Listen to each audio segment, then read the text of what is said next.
morning and welcome to Louisville Now. I'm Jody Hamilton, and today I am here with friends from Bringing Justice Home. Please meet Constance and Maria. Hi, How are you guys? we're doing good. Thank you. Good. Thank you so much for being here today. We appreciate that. Thanks.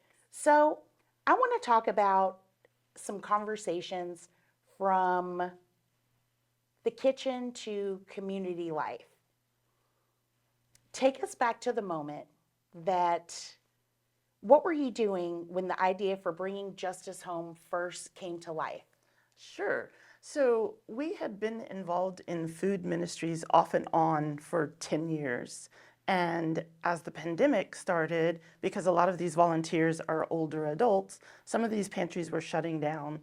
And so we were really worried about what people were going to do, especially people with health challenges or disabilities. So we were just like washing dishes.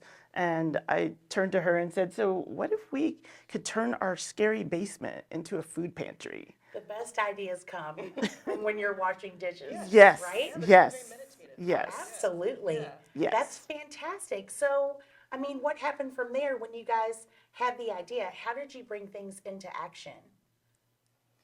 So from there, we kind of talked about, well, do we actually want to do that in our basement? And the more we talked about it, the more we realized that we didn't necessarily need a physical location to accomplish what we wanted to accomplish. We wanted to do a delivery-based model. And after trying to find a physical location that would meet the requirements for like a Dare to Care food pantry where things have to be secured and climate controlled, we're like, what if we just pick up groceries and bring them directly to the people who need them? Wow. So why not just like eliminate the, the middle part and try to streamline it? And so that's where it started. A delivery-based model. Simplicity wins. Yes, Simplicity yes. wins, right? It's very Yes, simple. yes. It's very basic, but it's very effective, isn't it? Yes. Excellent, excellent. So the phrase healthy at home kind of meant hungry at home, and that's very powerful. So, how did you see that play out in our community, Constance? Yeah, so we were really all in with the broadcasts from the governor, every day at 4 o'clock, and Healthy at Home was our thing. We were all in with that and taking the pictures and putting them on Facebook and just, trying to flatten the curve. But we kind of realized that, it's easy for us to order from Amazon, to use Kroger pickup, to do all these things to get what we need. But if you don't have a car, if you don't have the financial means, then healthy at home was really you're hungry at home and you don't know how to get food and where to go and how to get masks and hand sanitizer and toilet paper and all of that. So That's the kind of, truth, and it's yeah. so impactful. It's so very impactful. So, in those early days, how did you actually get food supplies into people's homes? How did you physically do that, Maria? So we just like we were placing pickup orders for ourselves. Constance would take the order from our neighbor. So we use the word neighbor specifically instead of like client because we're trying to do this in a really relational way instead of Absolutely. like a you're not in a waiting room with a number. Like we're people having a relationship. So Constance would place the order. We'd go pick it up. In the early days, it was just the two of us. We didn't have volunteers yet. And we would just go directly to the neighbor's home, all masked up and everything, and carry stuff inside if they needed it, or in some cases, just leaving stuff on the porch, depending. And it was just a very simple way of getting the food to people who needed it. Because if you were relying on food pantries that were shutting down, or if you had health conditions that made it, you should not be out in the wild, this was a way of getting the food to the people who needed it. Wow. I mean, that's truly incredible because we're talking about accessibility. Yes. Right? We're talking about accessibility, equality for everyone in the Yes. community, not just those that can get it delivered. Yes. Yeah, I think so. How has your mission grown or evolved since those first deliveries, Constance? Well, I think we've grown from when we started. We had resources. I think we thought we could serve 10 neighbors. Now we're serving 52, and we're headed hopefully to 64 this year. So the size. We have all these wonderful volunteers, one of which you're going to meet later. that are helping us, reach more people.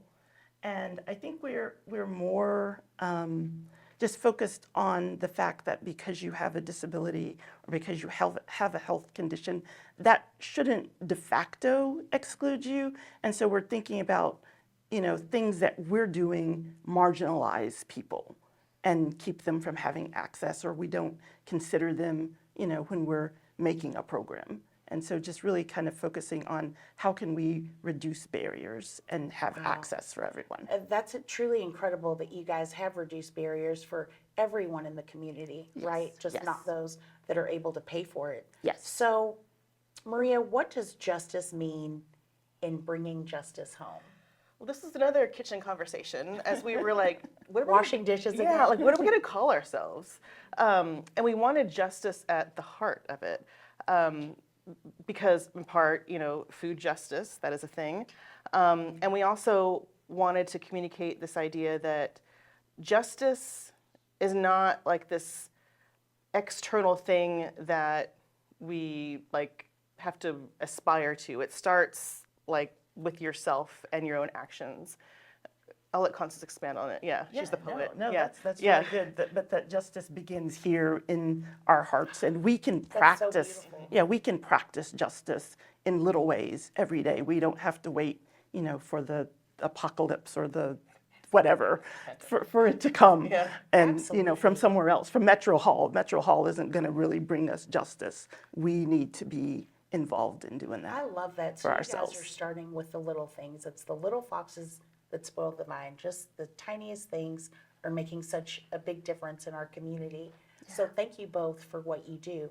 If there was one last thing that you wanted to say to the community, what would either of you say to let the community know? Go for it. Well, we don't need a crowd, but we need you. We need your heart, your passion for making a difference. And we invite people to join us. We're always looking for board members, volunteers. We want to grow this. We're all volunteers, so we want to grow this into a true movement. How can someone volunteer? Our Or how can they get in touch? Yes, our website is bringingjusticehomelou.org/volunteer. Great. Thank you both so much for being here today. This is fantastic.